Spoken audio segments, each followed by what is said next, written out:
engaged in ego units all the time is that there are some in every life that are pure.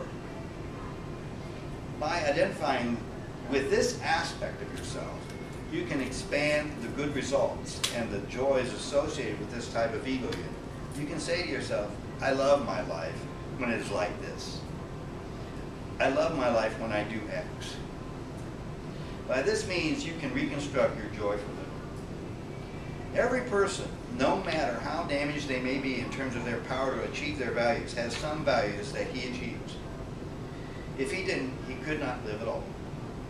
So one starts with the places where he is healthy and he celebrates and strengthens those. Get to see how you work when things are working.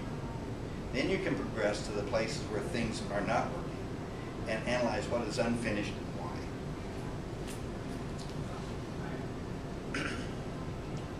I have an experience that happened, let's see, I guess last evening. I was really present to, staying true to myself. That's what this is about. So I went to Publix and I, put stuff in my cart. And what I did was I pushed that front thing down so there's a little shelf here, and everything fit there. It didn't even need the big cart. So it was just all fit there, and I went up to the conveyor belt, took all this stuff out, put it on the conveyor belt, and then, I paid for it and went over to get rid of the cart and carry my stuff out to the car, and I noticed that there was this package of bacon, but I wasn't clear of whether or not it had fallen out of my bag or if it was, I just wasn't very clear. So I just picked it up and carried it out the car, and I thought, I wonder if I paid for this bacon, So then I looked at my receipt and I realized I hadn't paid for the bacon. And I was real clear that I did not want that bacon if I hadn't paid for it, or I was either going to go in and pay for it, one or the other, because I wanted the freedom of that energy, of knowing that it's pure energy, it's just such a great place within yourself. And so in the meantime, I drove the car up. There was a closer spot, and I just got out, took it back in, told them what happened, and said, I'm not going to buy it now because I really wanted to go do some of the things I wasn't interested in buying it. So that was it, But I was so relieved I did that because I actually considered, it won't matter. I mean, I actually had these thoughts that went through there, but I just knew, largely because I'm getting so conscious of all of this, that it just wasn't a place I was willing to go. So that is just a simple example of, living according to the vitality principle and what it does for you. Okay, ego units involve every value manifestation, from a happy marriage to a career one loves, to raising kids, to being president of the United States. The bigger tasks are large ego units that involve the successful completion of smaller ego units. They are nested. The more capable you are at completing your ego units, the more capable you will be manifesting big ego units.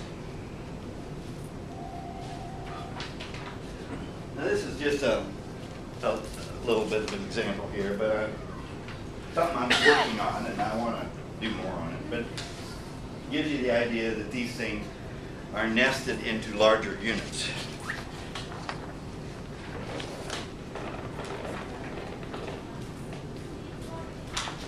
I took the case of writing a book, and kind of put it together like this. I'm not even sure this is exactly the right way to illustrate this diagram because I'm working on it, but you can at least get the idea. Okay, perhaps some of you have seen an ego unit already. The fact that you identify with this and it makes sense to you is not the same as seeing it for yourself in yourself. In other words, listening to me talk about it is not the same.